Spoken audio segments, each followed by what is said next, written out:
I am not teaching, I am publicly learning. Hi and welcome to Learning from Life in UK test part 431 by doing morning stretching. And if you participate in the morning stretching, that's at your own risk.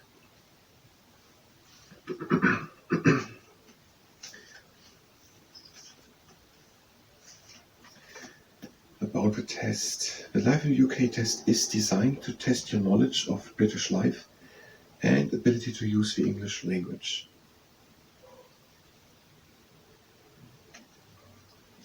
The third edition of the citizenship test was launched on the 25th March 2013. This guide is for this third version of the citizenship test only. You have 45 minutes to complete the test. The test is made up of 24 multiple choice questions. Questions are chosen at random. The pass mark is 75%, that means you have to have 18 correct of 24. Each attempt to pass the test costs £50 as of February 2025.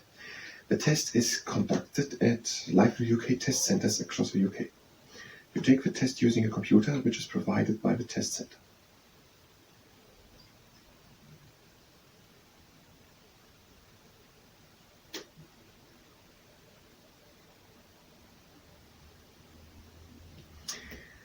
"45 minutes for 24 questions with 2.5 minutes, and you just have to make a multiple choice in X. Which means 2.5 minutes.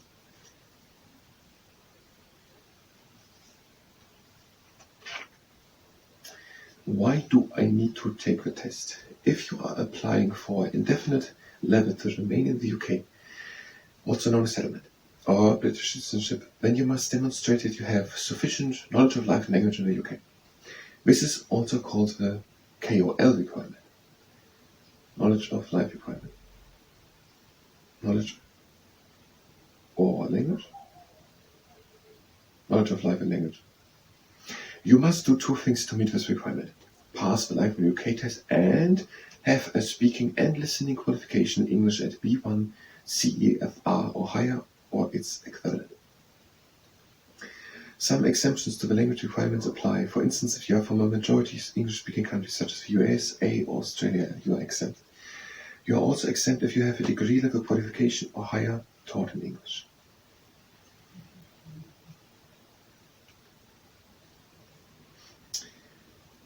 What do I need to study? The Home Office has given some official advice as to what to study. However, the test itself is still very much shrouded in secrecy. The following advice is based on feedback from our readers, people like you who have taken the test, and our personal... We did not have taken the test at this point when we're starting to read here on the page 10. Page for this. And our personal experience of taking the test.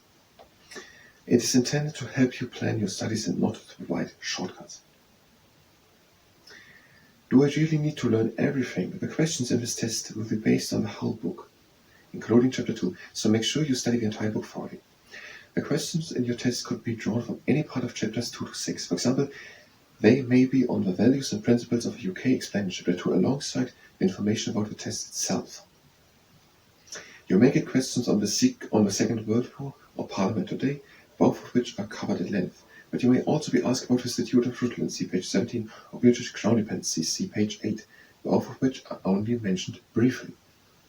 What are the questions like? The following offer specific advice on the kind of knowledge you must have to pass the test. Dates. The study material says questions are based on all parts of the handbook, but you will not need to remember dates of birth or death. You must understand, however, when key events happened, when they happened, or when certain people lived. For example, you will not be asked a question such as what year was Emily Pankhurst born in, but you could be asked in which year were equal voting rights for men and women introduced in the UK. 1928. I think in 1918 doesn't count. Annual events. One exception with dates is annual events and festivals. Where something happens on the same date each year, such as Christmas or St. John's Day, you must know a specific date. These dates are summarized on page 155. For movable festivals such as Easter and Hanukkah, you need to know in which month of the year they normally fall. I'm talking so much about the dates. There are not so much dates then. I know why. Because that's the thing which could be asked in a multiple choice question test. And it's nothing you really have to understand. You're not here to understand the life. That is in the text. That is way more complex. And we had focused over 90% on the text to understand how it all functions, how it actually works, to understand it. Your brain doesn't work with numbers. And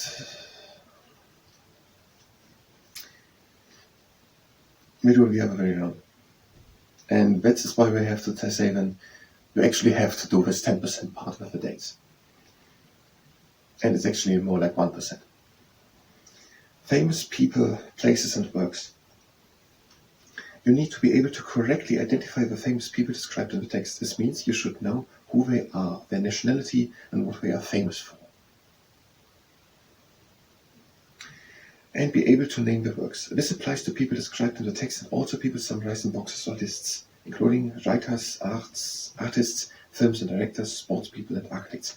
We are lacking on the sports people still, with all the names. And as I said, this is from 2013, 12 years old. There has something changed with the medals. And I don't know if it's important if someone has made 6 or 7 medals. It was 16 by Baroness. It was a long name. Baroness. 11 gold. Okay. Now we're going to do the morning stretching, and we will continue the next part of reading about the text and then also the whole book. So we're going through the whole book again quite fast because we know most of the things. Now we're going to do the morning stretching. If you participate in that, it's your own risk. If you're just here for the text, you can get it go directly to the next part. We are doing the mushroom. We're bringing one leg up and we're pointing the foot. And we're changing the leg.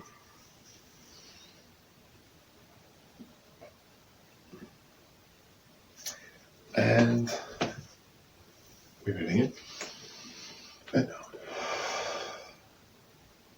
And in and out.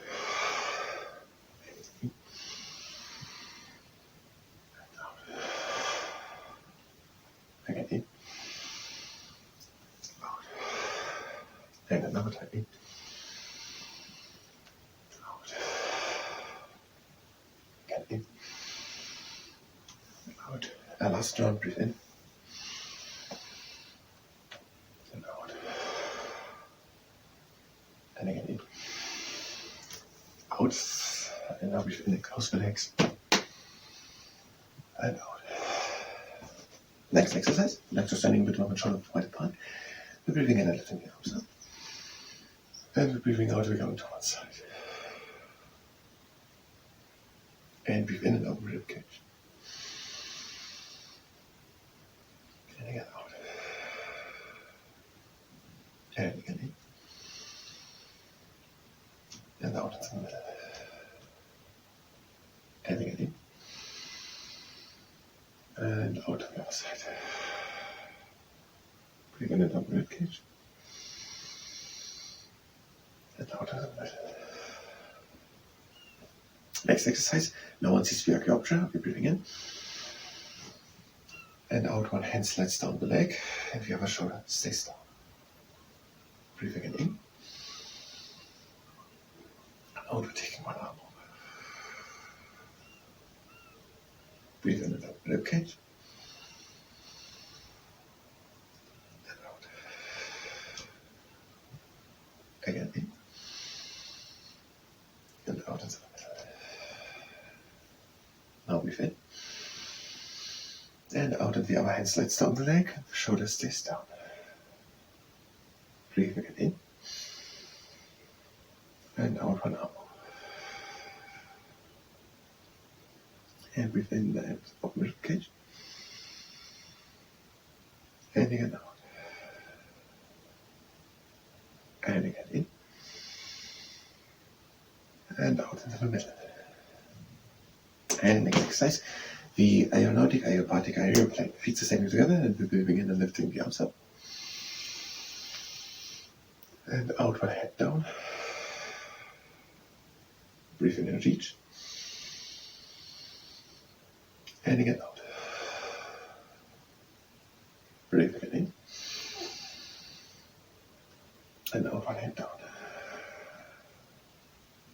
Breathe in and reach.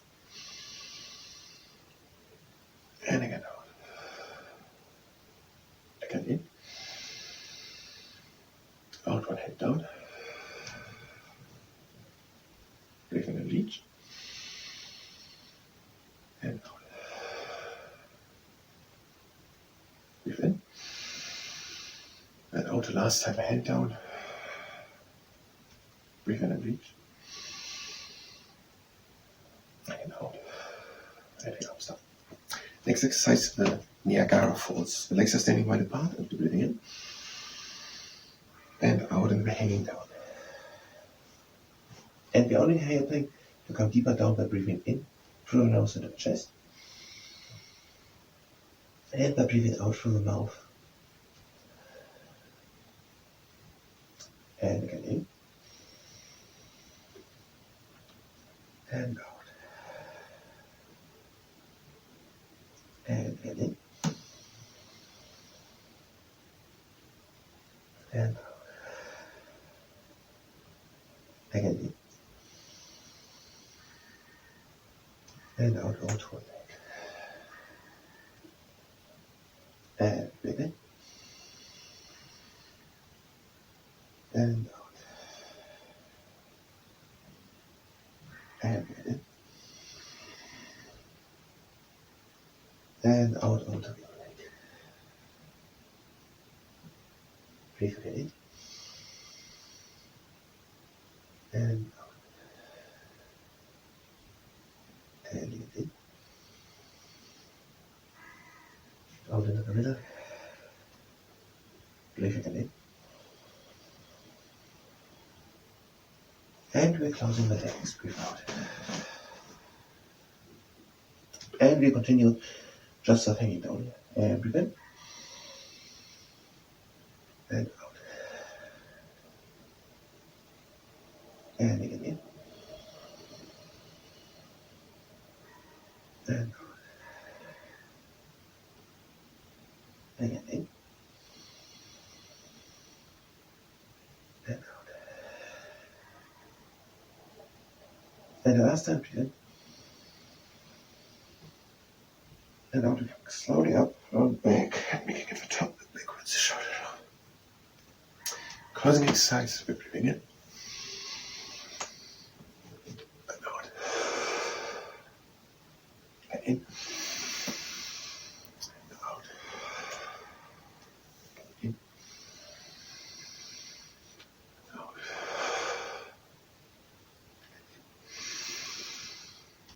Out. And last round, breathe in.